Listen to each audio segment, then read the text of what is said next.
Alpha alpha education का सबसे उज्जवल दीप, यहाँ हंसते खेलते बने फ्यूचर सुरक्षित। अल्फा के छांव तले शिक्षा की लहर चले, कुछ कर दिखाने का सपना हर स्टूडेंट में पले। एजुकेशन का सबसे उज्जवल दीप, अल्फा विद्या संकुल, जहां हर स्टूडेंट को मिले एक bright future.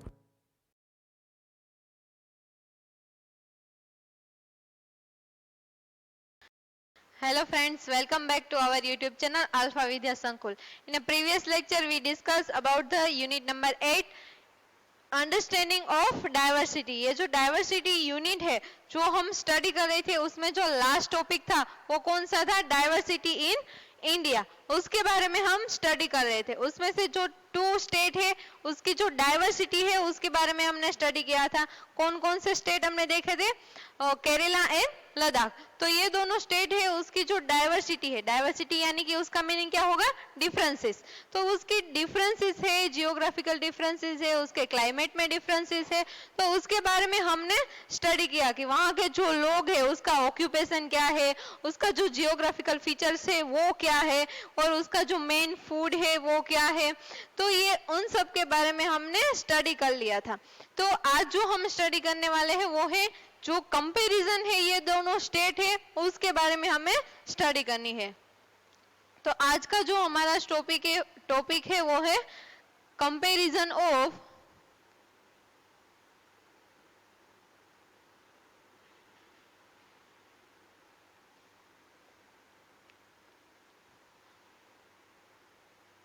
Ladakh and Kerala.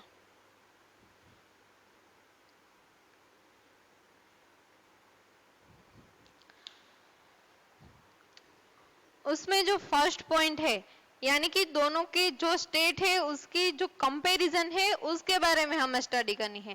तो उसमें जो फर्स्ट पॉइंट है वो है they both are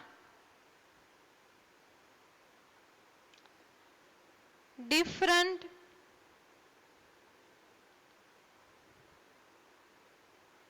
state in India, या फिर ऐसा भी कह सकते हैं कि डिफरेंट प्लेसेस ऑफ कंट्री। यानी कि ये दोनों प्लेस है लद्दाख और केरला, जो इंडिया का मैप है हमारे उसके बारे में ये दोनों यानी कि जो सिचुएटेड है वो कहाँ पे, उसकी पोजीशन कहाँ पे थी। तो ये लद्दाख है वो इंडिया के नॉर्थ में है और ये केरला है वो कहाँ पे है? इंडिया के साउथ में है। यानी कि ये उसकी कंपैरिजन हो गई। हमारा फर्स्ट पॉइंट हो गया कि ये दोनों स्टेट है वो डिफरेंट प्लेसेस ऊपर है।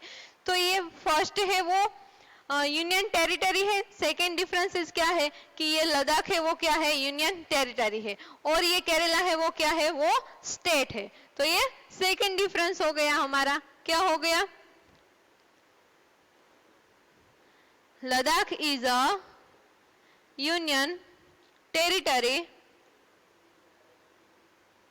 and Kerala is a state. तो ये सेकेंड डिफरेंसेस हुआ हमारा। थर्ड डिफरेंस क्या है हमारा? तो उसके जियोग्राफिकल फीचर्स।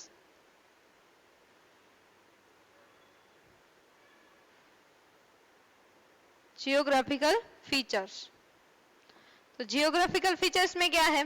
ये हमें कंपैरिजन करना है। देखो यहाँ पे तो जियोग्राफिकल फीचर ये है कि ये जो लद्दाख है वो क्या था? तो लद्दाख है वो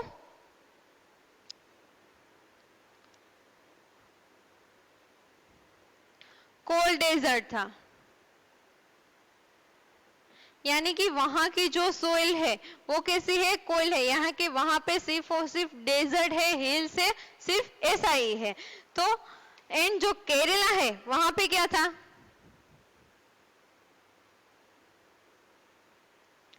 फर्टाइल सोइल और वाटर।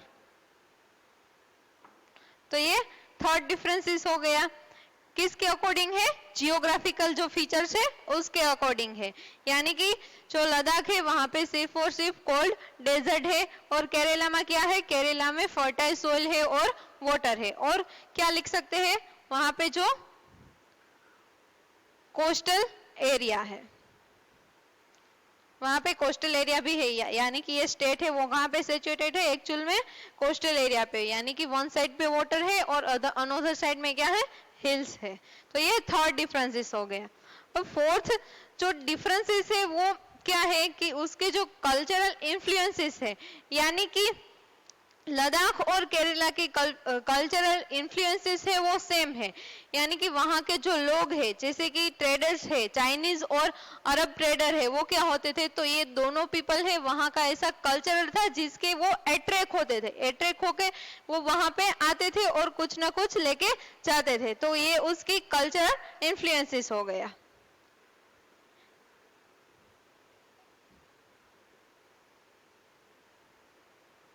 तो ये फोर्थ डिफरेंस हो गया, चाइनीज एंड अरब ट्रेडर।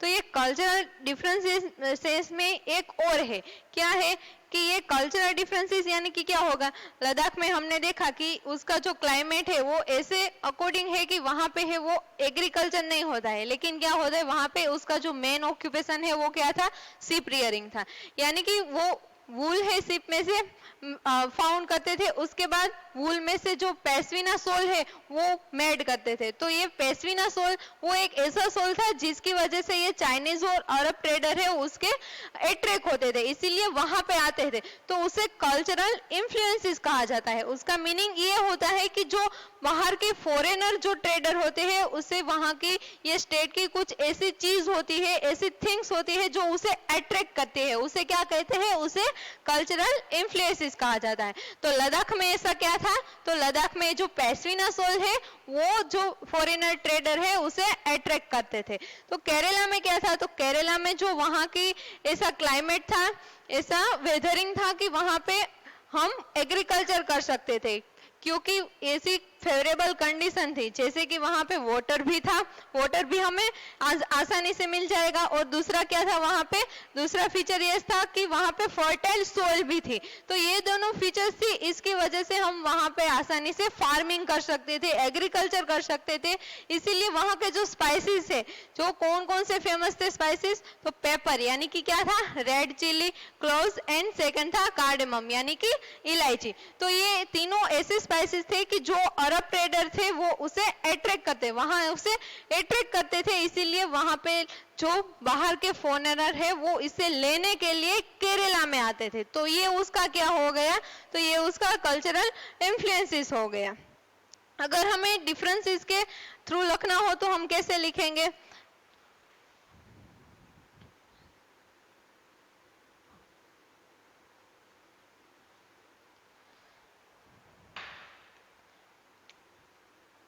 यहाँ पे पहले लद्दाख और यहाँ पे केरला।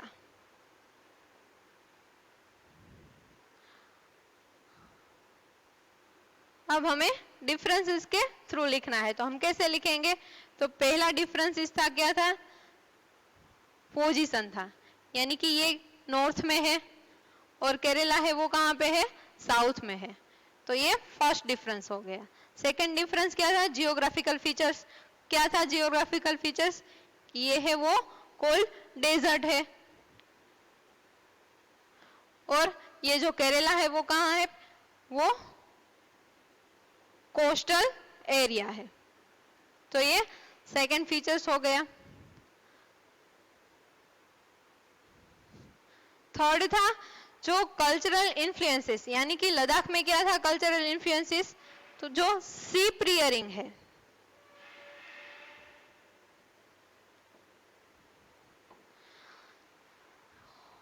और यहां पे केरला में क्या था, स्पाइसेस।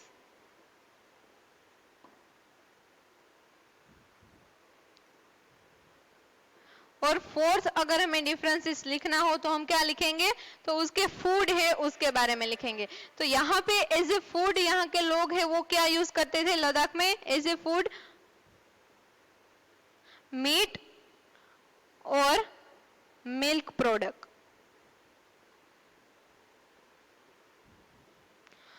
और जो केरला के पीपल्स थे वो एज ए फूड क्या यूज करते थे? Rice, fish and vegetables.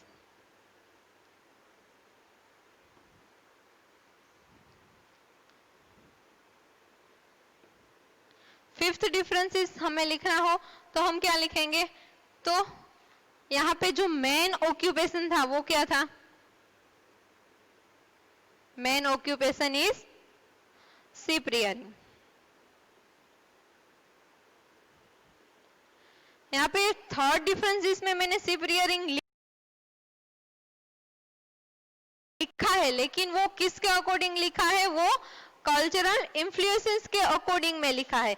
लेकिन ये जो फिफ्थ पॉइंट मैंने लिखा है वो उसका मेन ऑक्यूपेशन है, और यहाँ पे मेन ऑक्यूपेशन क्या था?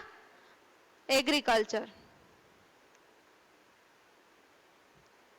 तो ये सारे उसके डिफरेंसेस हो गए, यानी कि हमने कंपैरिजन भी कर लिया और उसके डिफरेंसेस है उसके बारे में भी हमने स्टडी कर लिया। तो अगर एग्जाम में क्वेश्चन आए कि लद्दाख और केरला की जो डाइवर्सिटी है उसके अकॉर्डिंग हमें उसके डिफरेंसेस लिखने हैं, तो हम कैसे लिखेंगे? तो ये फिफ्थ पॉइंट है वो उसमें हमें लिखने हैं। पहले उसकी पोजीशन लिखनी है, यानी कि इंडिया जो हमारी कंट्री है वो कंट्री में ये दोनों स्टेट कहाँ पे है।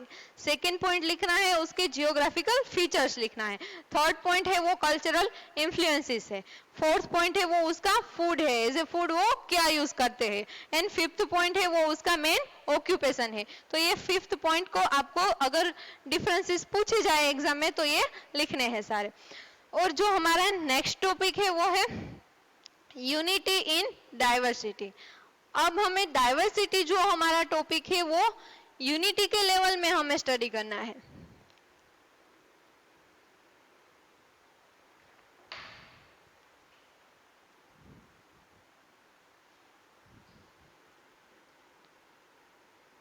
Unity in diversity.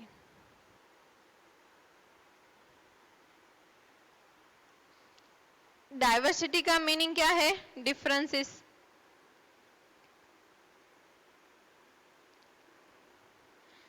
डिफरेंसेस है लेकिन फिर भी यूनिटी है। तो ये टॉपिक यानी कि क्या हुआ कि डिफरेंसेस की वजह से, लेकिन उसकी वजह से भी हमारे इंडिया में एक यूनिटी है। तो ये टॉपिक है unity in diversity.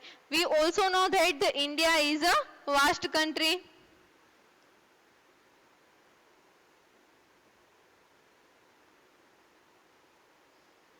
and many peoples are lives. They call Indians,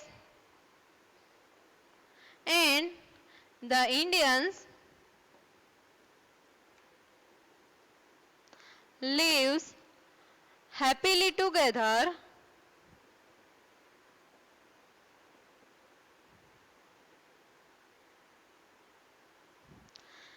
despite differences in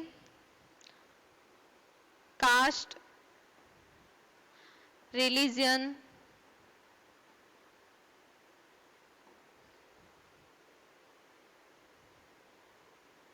custom and region।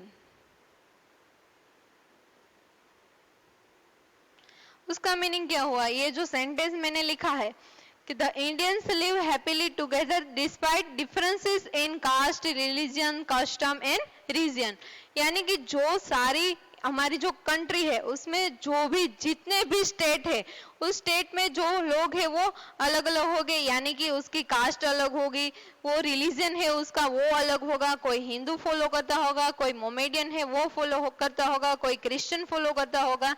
And the custom, custom यानी कि क्या होगा? रीत रिवाज। जो सारे स्टेट है उसके अलग अलग रीत रिवाज हो गए। और सेकेंड है रीजन, रीजन यानी कि एरिया, यानी कि डिफरेंट टाइप के एरिया से लोग हैं वो बिलोंग करते हैं। लेकिन फिर भी ये सारे लोग हैं वो एक इंडियन, एज ए इंडियन कहलाते हैं। तो एज ए इंडियन वो हैप्पीली टुगेदर साथ में रहते भी है। तो ये क्या हो गया? ये हमारी यूनिटी हो गई। यूनिटी है लेकिन किस बेसिस पर है? ये डिफरेंसेस है उसके बेसिस पर है, caste, religion, custom and region. तो ये क्या है? ये सारे हैं वो डिफरेंसेस है यानी कि डाइवर्सिटी है, लेकिन फिर भी ये सारे साथ में रहते हैं, तो उसे क्या कहा जाएगा? उसे यूनिटी कहा जाएगा। तो हमारा जो टॉपिक है यूनिटी इन डाइवर्सिटी, उसका मीनिंग ही यही है।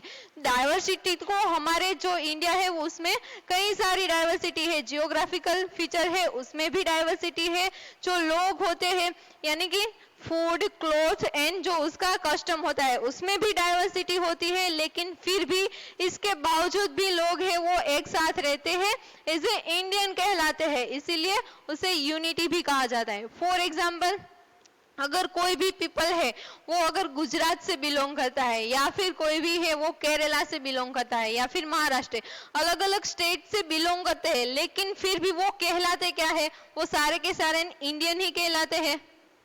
तो वो क्या हो गया? वो वन टाइप ऑफ हमारी यूनिटी हो गई। तो ये यूनिटी है वो किसके बेस ऊपर है? तो वो एक्चुअल में जो डाइवर्सिटी है उसके बेसिस ऊपर है। फॉर एग्जाम्पल, जो हमारा कॉन्स्टिट्यूशन है वो क्या है? वो वन टाइप ऑफ यूनिटी का एग्जाम्पल ही है। कॉन्स्टिट्यूशन में क्या है कि ये जो कॉन्स्टिट्यूशन में जो भी सारे लॉ बनाए गए हैं, जो भी लॉ फॉर्म किए गए हैं, वो किसके अकॉर्डिंग किए गए हैं? वो जो सारे इंडिया में लोग जो रहते हैं, लिव करते हैं, उसके अकॉर्डिंग ही बनाया गया है, यानी कि यूनिटी के बेस पर ही बनाया गया है। तो अगर हमें यूनिटी इन डाइवर्सिटी है उसका एग्जाम्पल देना हो तो हम क्या दे सकते हैं? फॉर एग्जाम्पल, जो हमारा कॉन्स्टिट्यूशन है वो है, कॉन्स्टिट्यूशन जो फॉर्म किया गया है, constitution are formed on basis of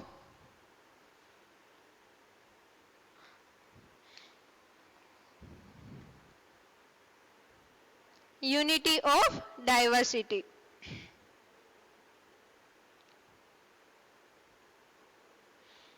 यानी कि जो कॉन्स्टिट्यूशन में लॉ दिए गए हैं वो सारे के सारे लॉ है वो सभी पीपल जो इंडिया में लिव्स करते हैं, वो सारे के सारे लोग उसे क्या करेंगे? फॉलो करेंगे। फॉलो करेंगे, जिसकी वजह से क्या होगा कि हमारे कॉन्स्टिट्यूशन में जो लॉ दिए गए हैं, उसके लॉ दिए गए हैं वो एक हमने वन ही करेंसी अप्लाई की है, तो वो वन करेंसी की वजह से क्या होगा? वन करेंसी की वजह से जो हमारा एडमिनिस्ट्रेशन है वो स्मूथ हो जाएगा, यानी कि एडमिनिस्ट्रेशन है वो इजी हो जाएगा। ऐसा क्यों इजी क्यों हो जाएगा? क्योंकि हमने वन टाइप की करेंसी है वो ही हमने एडॉप्ट की है, और जो लॉज है वो सारे इंडियन से वो फॉलो करते हैं। इसकी वजह से क्या होता है? इसकी वजह से जो हमारे देश, जो हमारी कंट्री है उसका जो एडमिनिस्ट्रेशन है वो स्मूथ हो जाएगा। तो ये उसका बेस्ट एग्जाम्पल है। अगर यूनिटी ऑफ डाइवर्सिटी का कोई बेस्ट एग्जाम्पल है तो वो क्या है? तो हमारा जो कॉन्स्टिट्यूशन है वो बेस्ट एग्जाम्पल है, यानी कि उसकी वजह से ही हमारी जो इंडिया की सारी लोग हैं उसमें डाइवर्सिटी के बावजूद भी यूनिटी है। अगर हम पहले की बात करें, जब हमारा जो कंट्री है उसे हम इंडिपेंडेंस नहीं मिली थी, उससे पहले की अगर हम बात करें तो वहां पे भी हमें यूनिटी का बेस्ट एग्जाम्पल देखने को मिलेगा। कैसे? तो यहाँ पे देखो, जब हमारा जो कंट्री है, जो हमारा इंडिया है, वो जब उसे इंडिपेंडेंस नहीं मिली थी तो उससे पहले कौन जो रूल कर रहे थे? जो अंग्रेजर थे वो रूल कर रहे थे, तो ब्रिटिशर। तो उसके खिलाफ अगर हमें कोई भी मूवमेंट करनी थी, कोई भी फ्रीडम के लिए जो हमें स्ट्राइक करनी होती थी, तो उसमें क्या होता था? तो कई सारे लोग हैं वो उसमें जमा होते थे। फॉर एग्जाम्पल, वो चाहे कोई भी रिलीजन का हो, चाहे कोई भी कास्ट का हो, लेकिन वो फिर भी साथ मिलकर क्या करते थे? साथ मिलकर जो ब्रिटिशर थे उसके अगेंस्ट वो ऐसे फाइट करते थे। किसके लिए फाइट करते थे? हमारी कंट्री के लिए, हमारी कंट्री को इंडिपेंडेंस मिले इसके लिए। तो ये हमारा दूसरा एग्जाम्पल हो गया। फर्स्ट एग्जाम्पल कॉन्स्टिट्यूशन था यूनिटी का, और सेकेंड एग्जाम्पल वो है कि जब during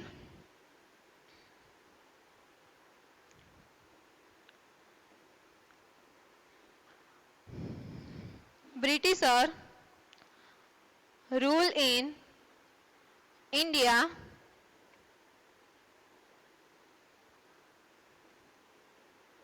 the peoples are fight together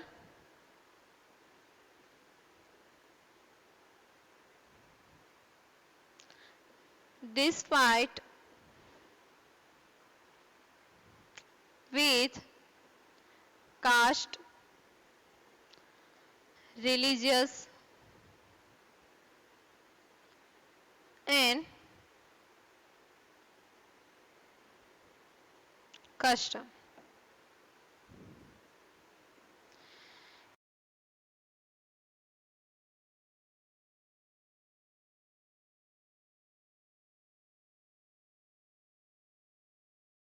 यानी कि जो कोई भी लोग थे इंडिया में, जितने भी लोग रहे थे, वो अगर अलग कास्ट का हो या फिर रिलीजन का हो या फिर कोई भी अलग कस्टम है वो यूज करता हो, लेकिन फिर भी वो सारे साथ मिलकर टुगेदर साथ होकर उसने ब्रिटिशर है उसके साथ मिलकर एक जो ब्रिटिश जो हमारी इंडिपेंडेंस था के लिए, कंट्री की इंडिपेंडेंस के लिए जो भी मूवमेंट की थी, जो गांधी जी ने मूवमेंट की थी, उसके साथ थे ये लोग।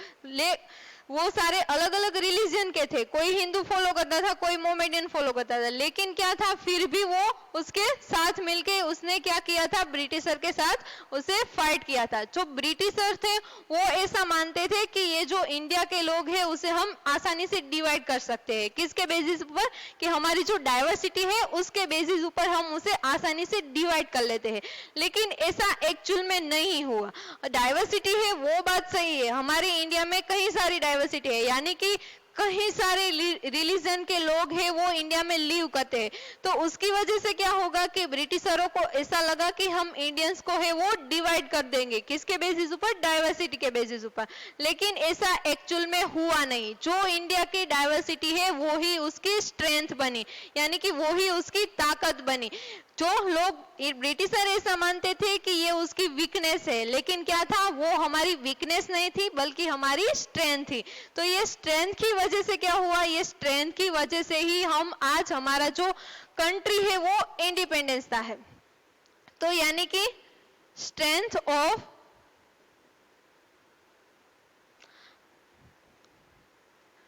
Diversity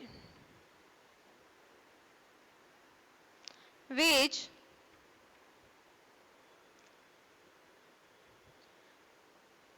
due to the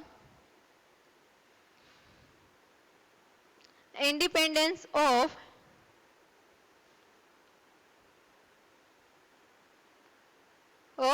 India. तो ये उसका थर्ड एग्जाम्पल हो गया। तो ये यूनिटी इन डाइवर्सिटी है, उसके बारे में बात हो गई। तो डाइवर्सिटी है वो बात तो सही है कि हमारी जो कंट्री है इंडिया वो वास्ट कंट्री है, we also know that, but उसमें डाइवर्सिटी भी है। डाइवर्सिटी भी होती है वो किसके टर्म में होती है? 3 टर्म्स में होती है। हिस्ट्री के टर्म्स में होती है, जियोग्राफी के टर्म में होती है,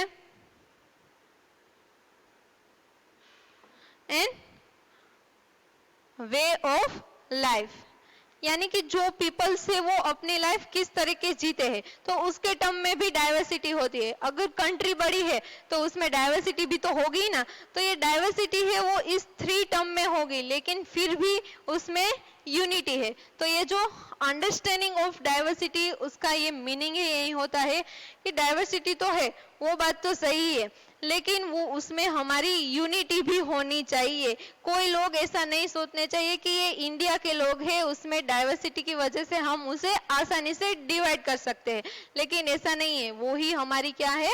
स्ट्रेंथ है। तो ये हमारा लास्ट टॉपिक था। तो ये जो हमारा चैप्टर था डाइवर्सिटी, अंडरस्टैंडिंग डाइवर्सिटी, तो सबसे पहले हमने कौन सा टॉपिक स्टडी किया था उसका हम रिवीजन कर लेते हैं, यानी कि शॉर्ट समरी बना लेते हैं।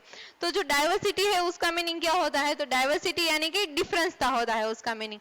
अगर डाइवर्सिटी हमारी कंट्री में ना होती, ये डाइवर्सिटी है वो एक्चुअल में हमारी सिटी में यानी कि जो हमारी सोसाइटी है उसमें क्या ऐड करती है, यूनिकनेस ऐड करती है। अगर डाइवर्सिटी ना होती, अगर सेम ही सिचुएशन होती तो क्या होता, तो हमें आसानी से कोई भी चीज ढूंढनी हो तो हमें नहीं मिलेगी। अगर डाइवर्सिटी होगी, अगर कुछ यूनिकनेस होगी हमारी सोसाइटी में, तो हम कुछ नया कर सकते हैं, कुछ हमें आसानी से मिल सकता है। तो ये है यूनिकनेस, वो हमारी सोसाइटी में ऐड कर सकती है।